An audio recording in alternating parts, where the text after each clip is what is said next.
إن الحمد لله نحمده ونستعينه ونستغفره ونعوذ بالله من شرور أنفسنا ومن سيئات أعمالنا من يهده الله فلا مضل له ومن يضلل فلا هادي له وأشهد أن لا إله إلا الله وحده لا شريك له وأشهد أن محمدا عبده ورسوله صلى الله عليه وعلى آله وصحبه وسلم تسليما كثيرا أما بعد. پچھلے درس میں القواعد الاربعہ شیخ الاسلام محمد عبد الوہاب رحمہ اللہ کی تصنیف ہم نے شروع کی تھی اور صرف مقدمے پر ہی بات ہو سکی، اور آج کے درس میں پہلے قاعدہ جو شیخ صاحب نے بیان کیا ہے وہ بیان کرتے ہیں اور کوشش کرتے ہیں تھوڑے سے وقت میں اس قاعدے کی اہم سے اہم باتیں بیان کر سکیں. شیخ صاحب فرماتے ہیں القاعدة الأولى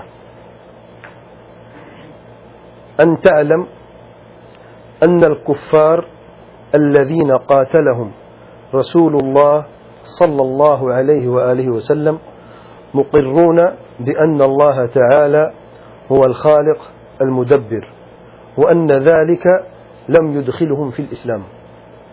پہلا قاعدہ شیخ فرماتے ہیں ان تعلم کہ بے شک یہ جان لو، ان الکفار کہ بے شک کافر، الذین قاتلہم رسول اللہ صلی اللہ علیہ وآلہ وسلم کہ بے شک وہ کافر جن کے خلاف نبی کریم صلی اللہ علیہ وسلم نے مقاتلہ کیا اور جہاد کیا اور جنگ کی، مقرون وہ اقرار کرتے ہیں اس بات کا بأن اللہ تعالی کہ بے شک اللہ تعالی هو الخالق المدبر کہ اللہ تعالیٰ ہی پیدا کرنے والا ہے، تدبیر کرنے والا ہے، یعنی اللہ تعالیٰ کے سوا کوئی خالق نہیں، کوئی تدبیر کرنے والا نہیں. وَأَنَّ ذَلِكَ اور یہ ایمان ان کا لم يدخلهم فی الاسلام اور ان کا یہ ایمان انہیں دار اسلام میں داخل نہیں کیا. والدلیل قوله تعالی اور اس بات کی یہ دلیل ہے ارشاد باری تعالی ہے قل من يرزقكم من السماء والأرض أم من يملك السمع والأبصار ومن يخرج الحي من الميت ويخرج الميت من الحي ومن يدبر الأمر فسيقولون الله فقل أفلا تتقون. سورة یونس آیت نمبر 31. یہ پہلا قاعدہ ہے، یہاں تک بس. اس آیت کا ترجمہ قل یا رسول اللہ صلی اللہ علیہ وسلم ان کو کہہ دیجئے من یرزقکم کون ہے وہ ذات جو تمہیں رزق عطا فرماتی ہے، من السماء آسمان سے، والارض اور زمین سے، ام من یملک السمع والابصار یہ وہی ذات ہے جو مالک ہے سننے کا اور دیکھنے کا، وَمَنْ يُخْرِجُ الْحَيَّ مِنَ الْمَيِّتِ اور وہ جو نکالے زندہ سے مردہ، وَيُخْرِجُ الْمَيِّتَ مِنَ الْحَيِّ اور نکالتا ہے مردہ سے زندہ، وَمَنْ يُدَبِّرُ الْأَمْرِ اور جو تدبیر کرتا ہے، فَسَيَقُولُونَ اللَّهُ وہ یہی کہیں گے کہ یہ کون سی ذات ہے، کون ہے؟ فَسَيَقُولُونَ اللَّهُ وہ کہیں گے کہ اللہ تعالی. فَقُلْ بس ان کو کہہ دیجئے أَفَلَا تَتَّقُونَ کیا تم اپنے رب سے ڈرتے نہیں ہو، کیا تم تقوی اختیار نہیں کرتے. ایک ہی آیت ہے اور عظیم آیت ہے سورۃ یونس کی آیت نمبر 31 کی، اور اس آیت کریمہ سے شیخ صاحب نے ایک قاعدہ بیان کیا. شرک کا سب سے پہلا قاعدہ یہ قاعدہ ہے کہ کافر نبی کریم صلی اللہ علیہ وسلم کے زمانے میں مشرکین مکہ یا دیگر کافر جن کے خلاف نبی کریم صلی اللہ علیہ وسلم نے جنگ کی، وہ یہ یقین رکھتے تھے، ان کا یہ ایمان تھا کہ اللہ تعالیٰ نے انہیں پیدا کیا. یعنی صرف یہ ایمان نہیں تھا کہ اللہ تعالیٰ موجود ہے، وجود کی تو دور کی بات ہے، وہ یہ مانتے تھے کہ ان کے پیدا کرنے والا یہ بت نہیں ہے جس کو وہ پوجتے ہیں، پیدا کرنے والا صرف اور صرف اللہ تعالیٰ ہے، اور رزق دینے والا اللہ تعالیٰ ہے، زندگی موت دینے والا اللہ تعالیٰ ہے، نفع نقصان کا مالک صرف اللہ تعالیٰ ہے، تدبیر کرنے والا صرف اور صرف اللہ تعالیٰ ہے۔ تو کیا یہ ایمان کافی نہیں تھا کہ وہ دار اسلام میں داخل ہوتے؟ نہیں، کافی نہیں تھا۔ کیوں کافی نہیں تھا؟ کیونکہ اگر یہ ایمان کافی ہوتا تو نبی کریم صلی اللہ علیہ وسلم کبھی ان کے خلاف جنگ نہ کرتے۔ تو ان کے خلاف جنگ کرنے کی سب سے بڑی وجہ یہ تھی کہ یہ ایمان تمہارا نامکمل ایمان ہے، غلط نہیں ہے۔ یاد رکھ، کچھ لوگ سمجھتے ہیں غلط ہے، غلط نہیں ہے، یہی تو حق ہے۔ اللہ تعالیٰ رب ہے کہ نہیں؟ رب ہے۔ انہیں اللہ تعالیٰ کو رب تو جانا ہے، لیکن واحد معبود نہیں جانا۔ تو آئیے دیکھتے ہیں اس آیت کریمہ میں کیا فوائد ہیں، پھر اس پہ انشاءاللہ بات کرتے ہیں۔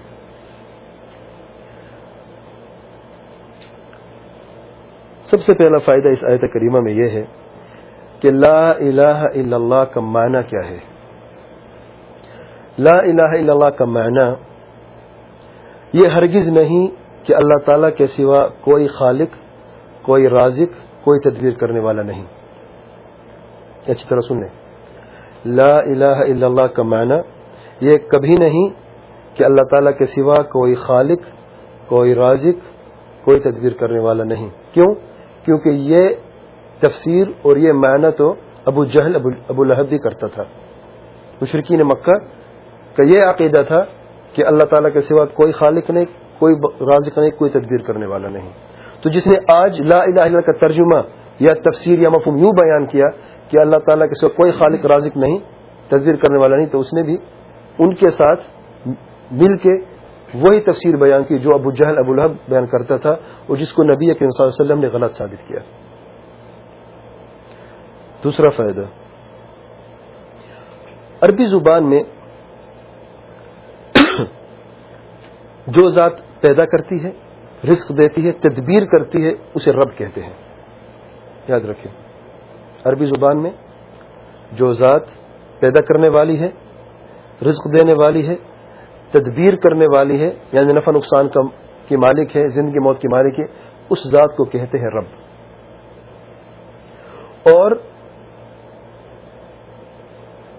ان چیزوں کو، ان صفات کو پیدا کرنا، رزق عطا کرنا، تدبیر کرنا، زندگی موت دینا، اگر صرف اور صرف اللہ تعالیٰ کے لیے ہی یہ صفات صرف کی جائیں، وہ صرف اللہ تعالیٰ کے لیے ثابت کی جائیں، اسے کہتے ہیں توحید الربوبیہ۔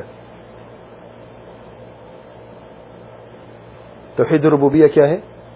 کہ اللہ تعالیٰ کے سوا کوئی خالق نہیں، کوئی رازق نہیں، کوئی تدبیر کرنے والا نہیں، زندگی موت کا مالک صرف اور صرف اللہ تعالیٰ ہے، نفع نقصان کا مالک صرف اور صرف اللہ تعالیٰ ہے۔ یہ ہے توحید الربوبیت۔ اور یاد رکھیں، توحید الربوبیت پر ایمان، اکیلا ایمان توحید الربوبیت پر دائرہ اسلام میں داخل نہیں کرتا۔ ٹھیک ہے؟ تیسرا فائدہ، لا معبود بحق الا اللہ، اللہ تعالیٰ کے سوا کوئی معبود برحق نہیں، اسے کہتے ہیں توحید الالوہیہ یا توحید العبادہ، کہ عبادت کے لائق صرف اور صرف اللہ تعالیٰ کی ذات ہے، کسی قسم کی عبادت کیوں نہ ہو۔ اور عبادت کو ہم تفصیل سے بیان کریں گے انشاءاللہ اگلے دروس میں۔ تو آج کے درس میں تاکہ میں آسانی بھی ہو آپ ساتھیوں کے لیے، صرف اسی پہ میں بات کرتا ہوں۔ کسی بھی قسم کی عبادت صرف اور صرف اللہ تعالیٰ کے لیے صرف کرنا، اسے کہتے ہیں توحید العبادہ۔ توحید یعنی صرف ایک اللہ تعالیٰ کے لیے، اور عبادت جو بھی مشروع عبادت ہے۔ عبادات ہم کون سی جانتے ہیں؟ نماز ہے، روزہ ہے، زکوٰۃ ہے، حج ہے، عمرہ ہے، دعا ہے، پکار ہے، قربانی ہے، نذر و نیاز ہے۔ یہ سارے کے سارے عبادات صرف اور صرف اللہ تعالیٰ کے لیے ہی صرف کرنا اور ثابت کرنا، اسے کہتے ہیں توحید العبادہ یا توحید الالوہیہ۔ اور یہی معنی ہے لا الہ الا اللہ کا۔ اور اسی معنی کو ثابت کرنے کے لیے اللہ تعالیٰ نے اپنے انبیاء علیہ الصلوۃ والسلام بھیجے، اپنے رسول بھیجے اور اپنی کتابیں نازل فرمائی. کیوں؟ کیونکہ توحید ربوبیت تو لوگ اپنی فطرت سے جانتے ہیں. ہر انسان یہ جانتا ہے کہ اس نے اپنے آپ کو پیدا نہیں کیا، اور نہ اس کے باپ نے اسے پیدا کیا، اور نہ ہی اس اندھی گونگی نیچر نے اسے پیدا کیا. سب لوگ اچھی طرح جانتے ہیں کہ ان کا کوئی نہ کوئی خالق ہے، اور وہ خالق کون ہے؟ اللہ تعالیٰ ہے. تو اس پر تو جھگڑا ہے ہی نہیں. توحید ربوبیت کو ثابت کرنے کے لیے جھگڑا کبھی ہوا ہی نہیں، الا یہ کہ چند لوگ آئے، پوری تاریخ میں چند لوگ آئے جنہوں نے تکبر کی وجہ سے ربوبیت کا دعویٰ کیا. صرف تکبر تھا، لیکن حقیقت وہ بھی جانتے تھے ہم رب نہیں ہیں.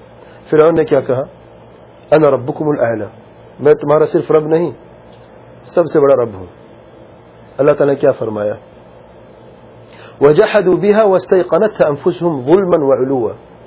انہوں نے انکار کیا. جحود ان انکار کرنا، انکار کیا کس چیز کا؟ ربوبیت کا، کہ ان کے سوا کوئی رب نہیں، وہی رب ہے.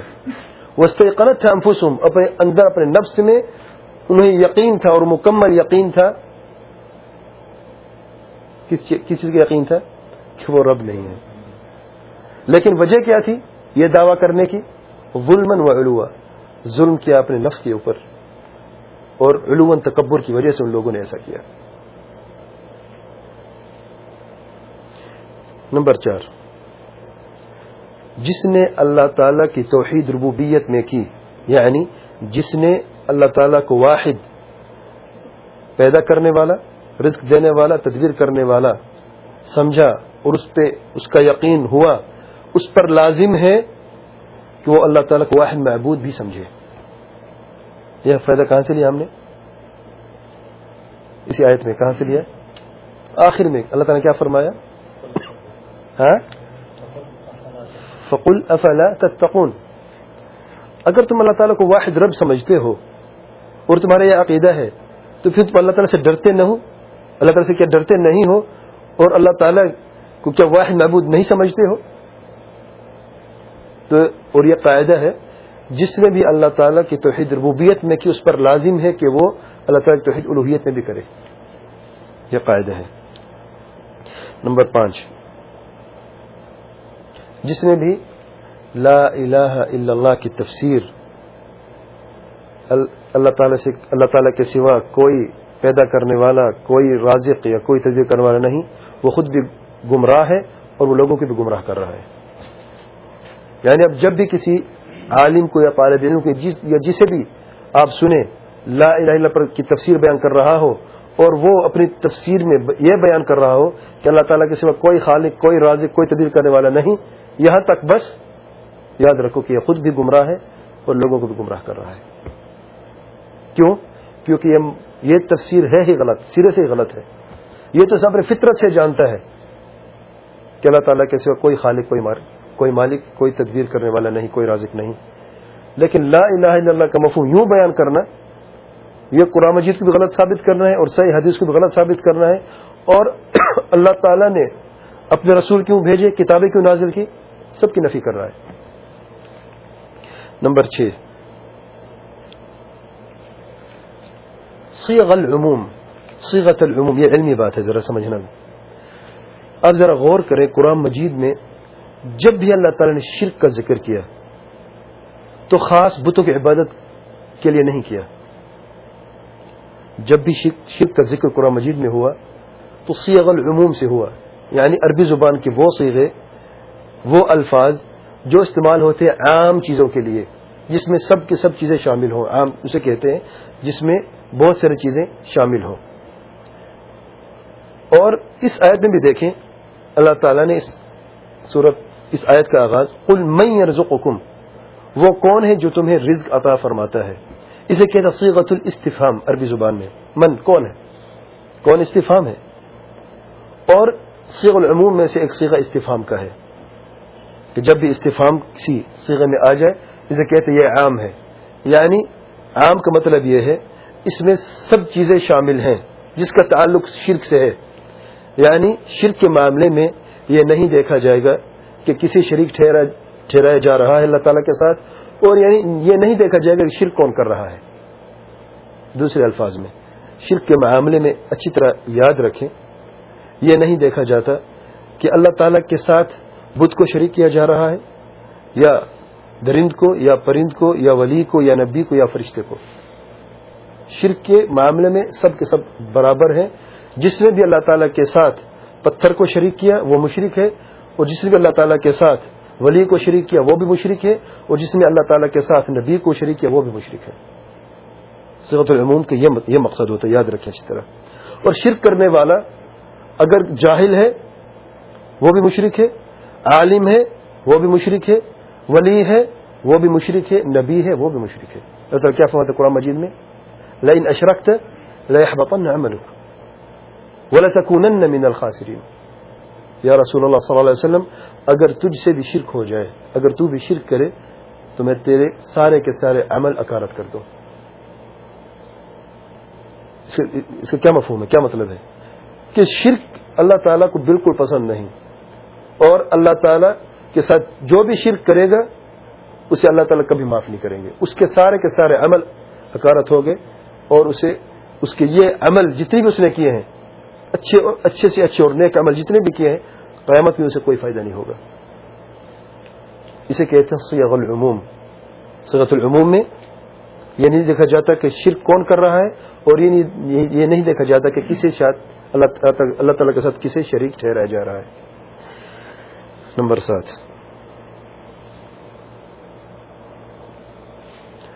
یہ عقیدہ اچھی طرح پختہ کر لیں کہ اللہ تعالیٰ کے ساتھ کوئی بھی خالق نہیں ہے، کوئی بھی رزق دینے والا نہیں ہے، کوئی بھی تدبیر کرنے والا نہیں ہے۔ کیوں یہاں پر جو صیغہ ہے من یرزقکم، استفہام بھی ہے، انکاری بھی ہے، اور چیلنج بھی ہے اللہ کی طرف سے۔ کوئی ہے جو تمہیں رزق دے سکتا ہے آسمان سے اور زمین سے میرے علاوہ؟ کوئی ذات ہے اللہ تعالیٰ کے علاوہ جو یہ کام کر سکتی ہے؟ نہیں کر سکتی۔ تو یہ اچھی طرح ہر مومن کا، ہر مسلمان کا، ہر وہ مسلمان جو قرآن مجید پڑھتا ہے اس کا یہ پختہ عقیدہ ہونا چاہیے کہ اللہ تعالیٰ کے سوا کوئی بھی رزق نہیں دے گا، کوئی بھی پیدا نہیں کر سکتا، اور کوئی تدبیر نہیں کر سکتا۔ یعنی اگر اولاد مانگنی ہے صرف اللہ تعالیٰ سے، رزق مانگنا ہے صرف اللہ تعالیٰ سے، کوئی مصیبت آن پڑی ہے تو صرف اللہ تعالیٰ سے دعا کرنے کہ اللہ تعالیٰ اس مصیبت سے ہمیں نجات عطا فرما۔ نمبر 8، جس نے بھی ان چیزوں میں سے جو میں نے ابھی بیان کی ہے، پیدا کرنا، رزق عطا کرنا، تدبیر کرنا، کسی اور کے لیے ثابت کی، اللہ تعالیٰ کے ساتھ کسی اور ذات کے لیے، یعنی اللہ تعالیٰ کو بھی وہ مانتا کہ خالق ہے، لیکن کسی اور کے لیے بھی یہ عقیدہ رکھا کہ کوئی اور ذات بھی مجھے اولاد عطا کر سکتی ہے اللہ تعالیٰ کے ساتھ، تو یہ شرک اکبر ہے، دار اسلام سے خارج ہے۔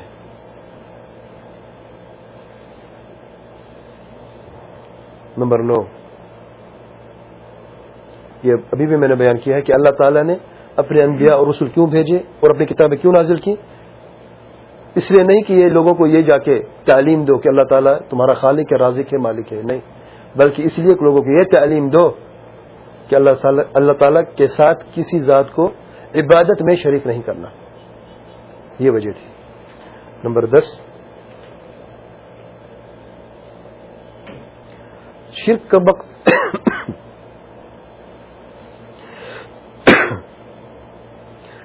مقصد صرف یہ نہیں کہ کوئی ذات اللہ تعالیٰ کے ساتھ پیدا بھی کر سکتی ہے، یا رزق بھی دے سکتی ہے، یا تدبیر بھی کر سکتی ہے۔ شرک کا صرف یہ معنی نہیں، بلکہ یہ شرک کا ایک حصہ ہے، اسے کہتے ہیں شرک فی الربوبیہ۔ پورا شرک یہ نہیں، بلکہ شرک اسے بھی کہتے ہیں کہ اللہ تعالیٰ کے ساتھ عبادت میں یا کوئی بھی عبادت غیر اللہ کے لیے صرف کرنا۔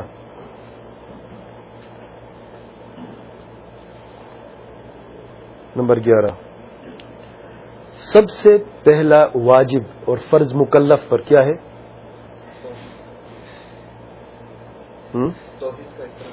کون سی توحید کا اقرار؟ جزاکم اللہ خیر، اللہ اکبر، جزاک اللہ خیر۔ سب سے پہلا واجب مکلف پر یہ ہے تم جان لو کہ اللہ تعالیٰ کے سوا کوئی عبادت کے لائق نہیں۔ اس کی دلیل کیا ہے؟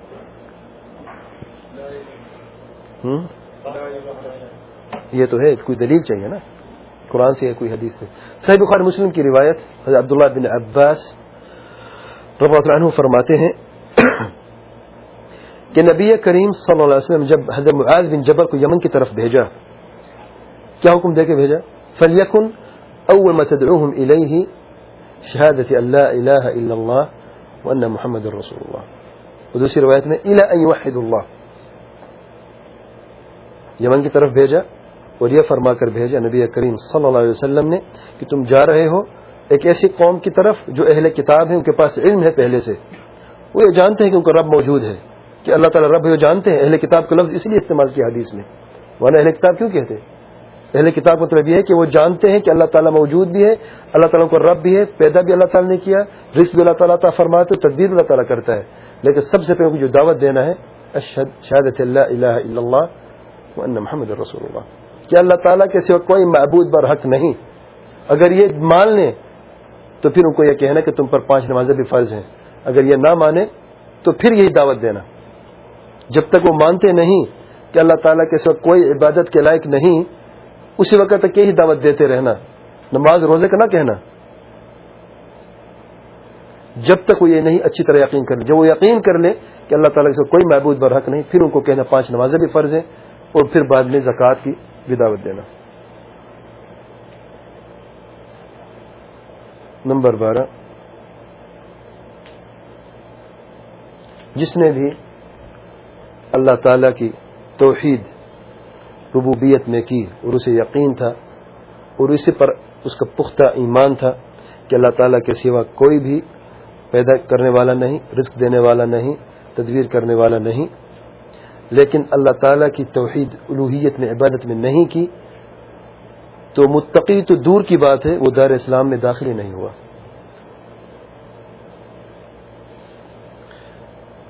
یہ 12 فوائد ہیں اس آیت کریمہ سے، اور پہلے قاعدے سے انہیں اچھی طرح سمجھ لیں. 12 نمبر یہ ہے کہ جس نے بھی اللہ تعالیٰ کی توحید ربوبیت میں کی، وہ لوگ یہ سمجھتے ہیں کہ ہم متقی پرہیزگار ہیں. متقی پرہیزگار تو دور کی بات ہے، وہ دار اسلام میں داخل ہی نہیں ہوئے، کیونکہ دار اسلام میں وہ داخل ہوتا ہے جو زبان سے تو لا الہ الا اللہ کہے اور دل سے اس کا یقین اور اقرار پختہ ہو کہ اس کا مفہوم یہ ہے کہ اللہ تعالیٰ کے سوا کوئی عبادت کے لائق نہیں. اگر کوئی عبادت کے لائق ذات کوئی موجود ہے اس پورے کائنات میں، وہ صرف اور صرف اللہ تعالیٰ کی ذات ہے. جتنی بھی عبادات موجود ہیں وہ سارے کے سارے صرف اور صرف اللہ تعالیٰ کے لیے. میں نے یہ بات کیوں کہی ہے؟ کیونکہ کچھ لوگ یہ سمجھتے ہیں کہ توحید ربوبیت پر ایمان لانا ہی کافی ہے. لوگوں کو کیوں پریشان کرتے ہو؟ کلمہ پڑھنے بیچارے مسلمان ہیں، کلمہ تو پڑھ لیا ہے، کیوں کو کہتے ہیں مشرک ہیں؟ کیوں کہتے ہیں کہ تم دار اسلام سے خارج ہو؟ بھی جو کلمہ پڑھا ہے اس مسلمان نے، وہ یہ کہتا ہے کہ کلمہ کا مطلب ہے کہ اللہ تعالیٰ کے ساتھ کوئی پیدا کرنے والا نہیں، کوئی رزق دینے والا نہیں، کوئی تدبیر کرنے والا نہیں. یہی الفاظ تو اللہ تعالیٰ قرآن مجید میں بیان کر رہے ہیں کہ ابو جہل ابو لہب کے الفاظ تھے. یہی عقیدہ ابو جہل ابو لہب کا تھا. کیا وہ دار اسلام میں داخل ہوا؟ ہرگز نہیں. اللہ تعالیٰ خود نہیں فرما رہے ہیں. اور اگلا قاعدہ اس کی مزید وضاحت فرمائے گا. اگلا قاعدہ ہے اس کی مزید وضاحت اس میں آئے گی کہ کس طریقے سے وہ لوگ گمراہ ہوئے جب اللہ تعالیٰ کو بھی جانتے ہیں کہ خالق مالک رازق ہے. غلطی کہاں پہ ہوئی؟ تو آج کے درس میں ٹائم ہے ابھی، دوسرا قاعدہ شروع کریں، تھوڑا سا لمبا ہے. یا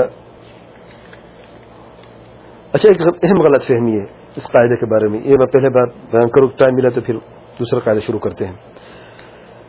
جو مخالفین ہیں ہمیشہ وہ یہ کہتے ہیں کہ دیکھیں جتنی بھی آیات ہیں قواعد اربعہ میں، میں نے پہلے بات بیان کی ہے کہ شیخ صاحب نے ان قواعد اربعہ میں صرف اور صرف قرآن مجید کی آیات کا ذکر کیا، ایک حدیث بھی نہیں ہے. وجہ کیا تھی؟ کیونکہ یہ بنیادی بات ہے، توحید اور شرک کی بنیادی بات ہے، تاکہ مخالف یہ نہ کہے بھائی حدیث ضعیف بھی تو ہو سکتی ہے، غیر صریح بھی تو ہو سکتی ہے، اس کی دلالت یوں تو ہو سکتی نہیں. دروازے بند کر دیے شیخ صاحب نے، صرف قرآن مجید کی آیات ہیں بس. تو مخالفین یہ کہتے ہیں دیکھیں جتنی بھی یہ آیات موجود ہیں یہ اللہ تعالیٰ نے نازل فرمائی مشرکوں کے لیے، اور تم لوگ ان کو چپکا دے تو زبردستی مسلمانوں پر، یہ کہاں کا انصاف ہے؟ کیا اس کا جواب دینا چاہیے کہ نہیں؟ اور یہ سب سے اہم سب سے اہم جو غلط فہمی ہے اور شبہ ہے مخالفین کا، سب سے اہم یہی ہے۔ اس کے جواب میں 4 وجوہات ہیں، 4، ایک نہیں 4۔ اور ساتھیوں سے گزارش ہے کہ یہ جیسے آپ کو اپنے نام یاد ہے اسے یاد کر لیں، مشکل نہیں، بہت آسان ہے۔ نمبر 1، میں ابھی ان فوائد میں بیان کر چکا ہوں کہ اللہ تعالی نے جب بھی شرک کا ذکر کیا قرآن مجید میں صیغۃ العموم سے ذکر کیا۔ یہ کہیں بھی نہیں ہے کہ یہ شرک کے الفاظ جو ہیں یہ صرف ان مشرکوں کے لیے ہیں جو نبی کریم صلی اللہ علیہ وسلم کے دور کے ہیں یا جو یہ بت پرست ہیں، ہرگز نہیں۔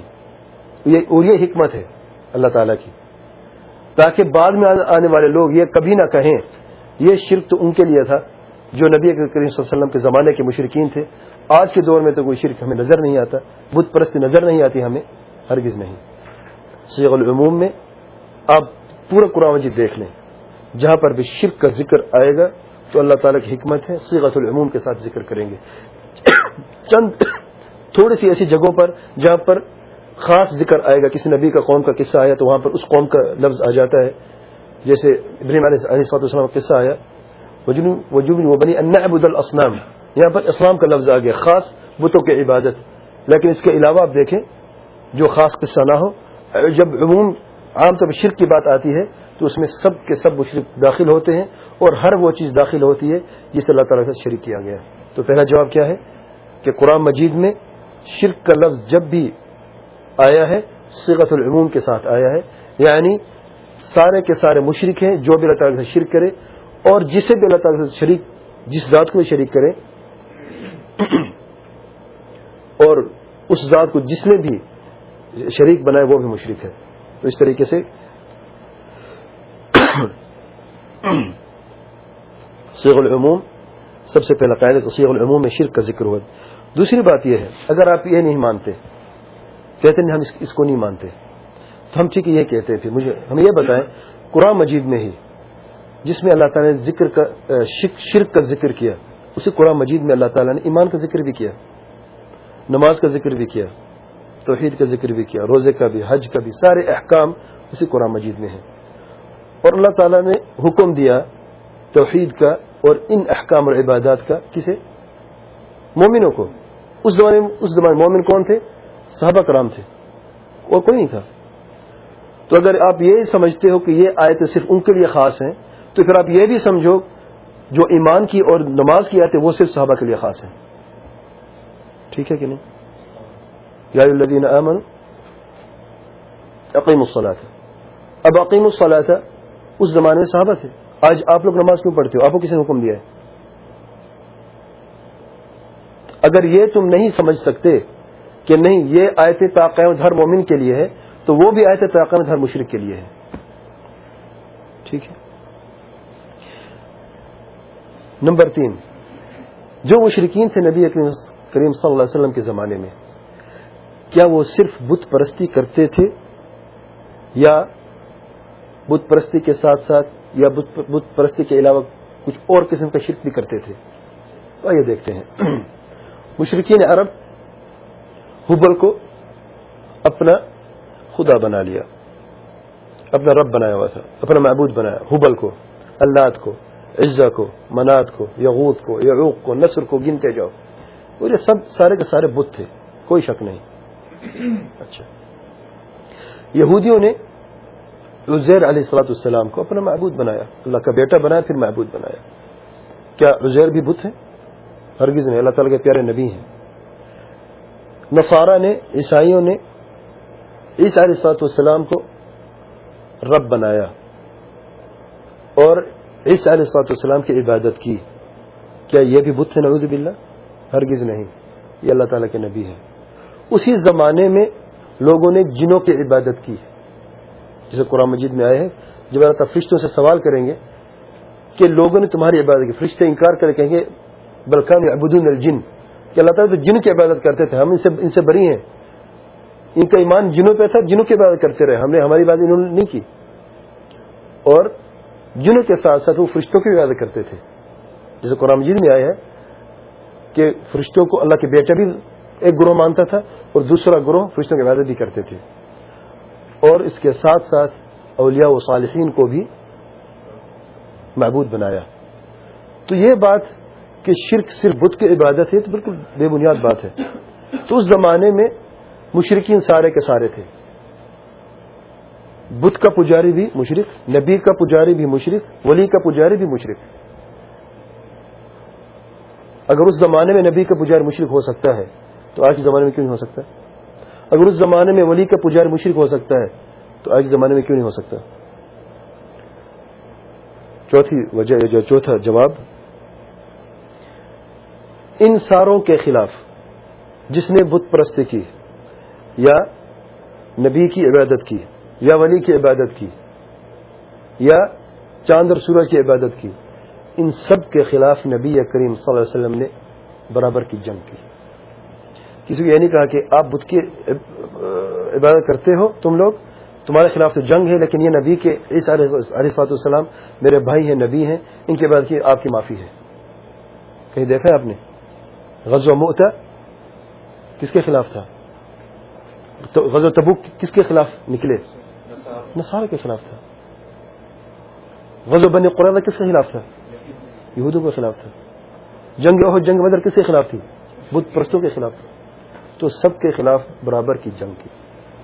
میرا خیال یہ جواب کافی ہے، ان کو یاد کر لیں تو انشاءاللہ آگے یہ انشاءاللہ ان کو سوال نہیں اٹھے گا. آج کے درس میں اتنا کافی ہے. اگر اس کے بارے میں کوئی سوال ہے تو آپ پوچھ سکتے ہیں. انبیاء کی بعثت کا مقصد ہی توحید الوہیت، بالکل اس میں کوئی شک نہیں. انبیاء علیہ الصلوۃ والسلام کو اللہ تعالیٰ نے صرف اور صرف اس لیے بھیجا ہے کہ لوگوں کو توحید العبادت کا مفہوم سمجھائیں. دیکھیں رسول اور نبی میں جو جیسے فرق بیان ہوتا ہے، سب سے پہلا رسول کون ہے؟ نوح علیہ الصلوۃ والسلام. اچھا آدم علیہ الصلوۃ والسلام رسول کیوں نہیں ہے؟ کہ رسول قوم کی طرف بھیج جاتے ہیں. اللہ اکبر. آدم علیہ الصلوۃ والسلام سے لے کر نوح علیہ الصلوۃ والسلام تک کوئی شرک نہیں تھا اور کوئی رسول کی ضرورت بھی نہیں تھی. لوگ فطرت پہ تھے، توحید پہ تھے. ہاں برائیاں تھیں. کیا برائی؟ سب سے پہلی برائی کون سی تھی؟ قتل کی، پھر گانے بجانے کی، تکبر کی. آہستہ آہستہ یہ بگاڑ آتا گیا، لیکن شرک نہیں تھا. نوح علیہ الصلوۃ والسلام کی قوم میں سب سے پہلے شرک ہوا. اس کی دلیل صحیح بخاری میں تفسیر سورۃ نوح آیت نمبر 23 میں، سورۃ نوح آیت نمبر 23 کی تفسیر میں صحیح بخاری مسلم میں اور تفسیر بن کثیر میں بھی عبداللہ بن عباس رضی اللہ عنہما فرماتے ہیں کہ یہ جو 5 بت تھے نوح علیہ السلام کی قوم میں، حقیقتاً یہ اللہ تعالیٰ کے نیک اور اچھے اور صالح لوگ اور بزرگ تھے، اولیاء تھے، اور اتنی نیک اور پرہیزگار لوگ تھے کہ جب اللہ تعالیٰ سے دعا کرتے تو اللہ تعالیٰ ان کی دعا قبول فرماتا. اللہ تعالیٰ کی حکمت تھی کہ ایک ہی وقت میں سارے کے سارے مر گئے. شیطان نے وسوسہ کیا، جو خون میں دوڑتا ہے، جو دل میں وسوسہ کرتا ہے، اور یہ طاقت شیطان کس نے دی ہے؟ رب ذوالجلال نے دی ہے سبحانہ و تعالی. بھی جنت میں جانا چاہتے ہو تو آسان نہیں ہے. جنت میں جانا چاہتے ہو تو صبر، تقوی اور علم حاصل کرنا پڑے گا ان چیزوں کے لیے. جب سب ایک ہی وقت میں مر گئے،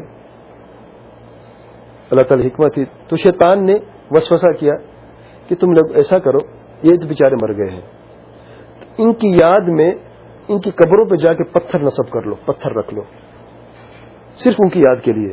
قبریں مٹ جاتی ہیں، پتھر رکھنے سے آپ کو یاد آئے گا کہ فلاں بزرگ یہاں پہ ہے، فلاں وہاں پہ، فلاں وہاں پہ ہے. لوگوں نے بڑی اچھی سوچ ہے.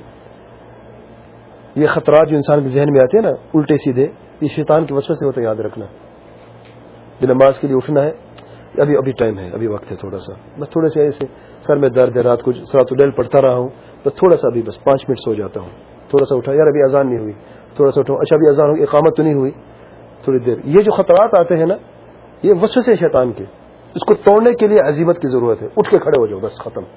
چاہے نیند پوری ہوتی ہے نہیں ہوتی, چاہے ڈیوٹی پہ آپ جاتے ہو یا نہیں جاتے ہو, شیطان کا منہ بند کرنے کے لیے اس وقت اٹھو, وضو کر کے اللہ گھر کی طرف چلے جاؤ.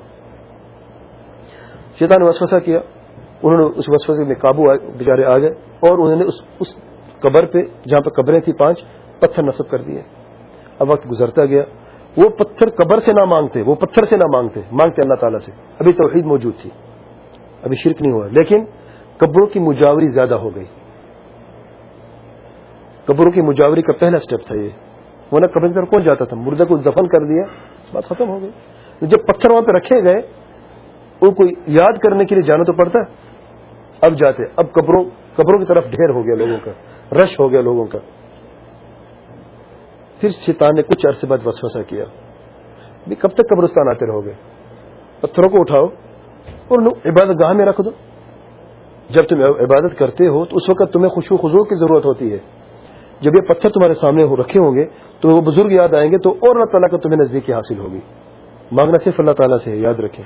ابھی تک شرک نہیں ہوا. پتھر کو اٹھایا, عقل کی بات ہے, کون کب تک جائیں گے قبرستان کی طرف؟ اٹھایا پتھر کو, رکھے وہاں پہ, رکھ دیا.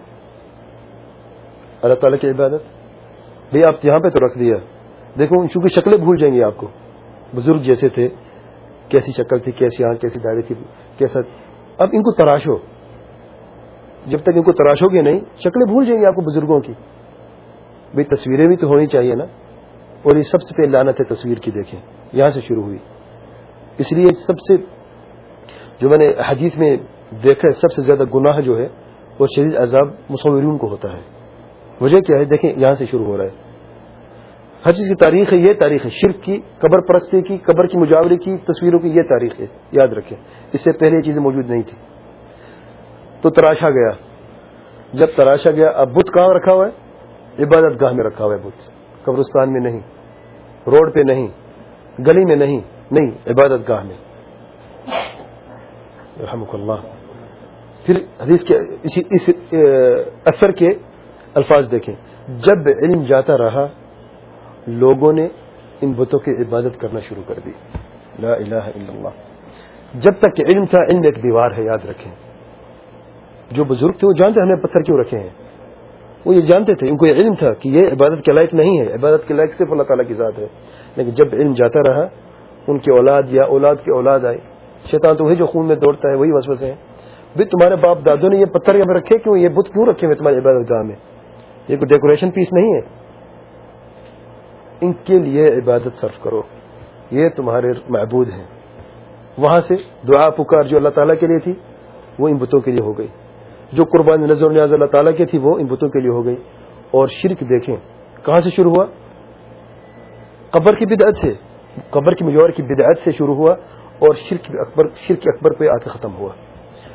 آج ہم امت پہ تھوڑا سا نظر ڈالیں. یہ جو میں نے بات بیان کی ہے صحیح بخاری میں, آپ دیکھ لیں کتاب التفسیر سورۃ نوح آیت نمبر 23. حضرت عبداللہ بن عباس کا یہ قول آپ کو وہاں پہ مل جائے گا. آج اگر ہم امت میں تھوڑا دیکھیں, امت پہ نظر ڈالیں تھوڑا سا, قبر کی مجاوری ہے کہ نہیں؟ قبر کی مجاوری کے ساتھ ساتھ قبر پرستی ہے کہ نہیں؟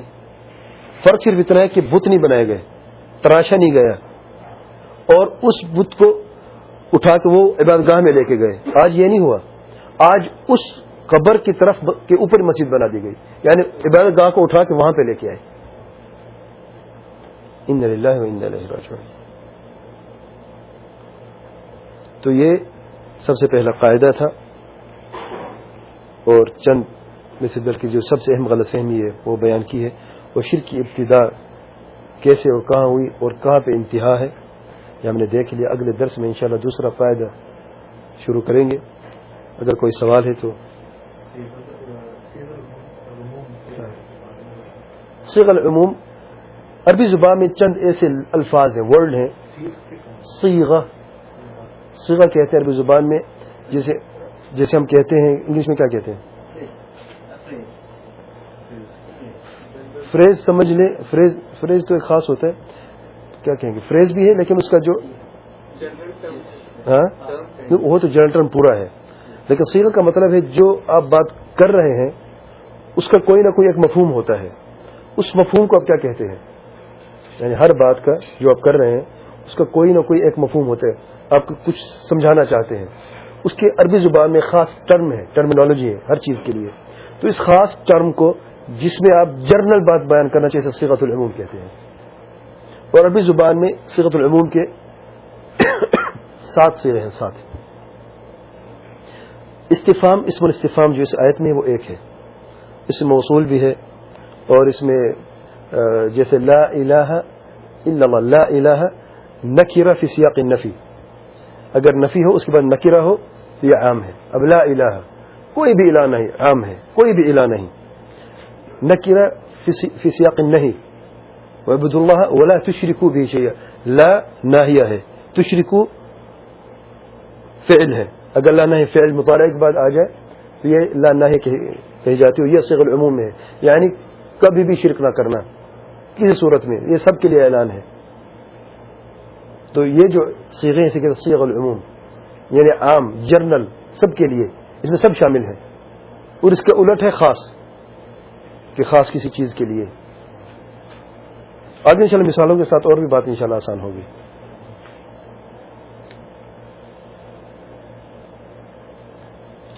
سبحانك اللهم وبحمدك أشهد أن لا إله إلا أنت أستغفرك وأتوب إليك.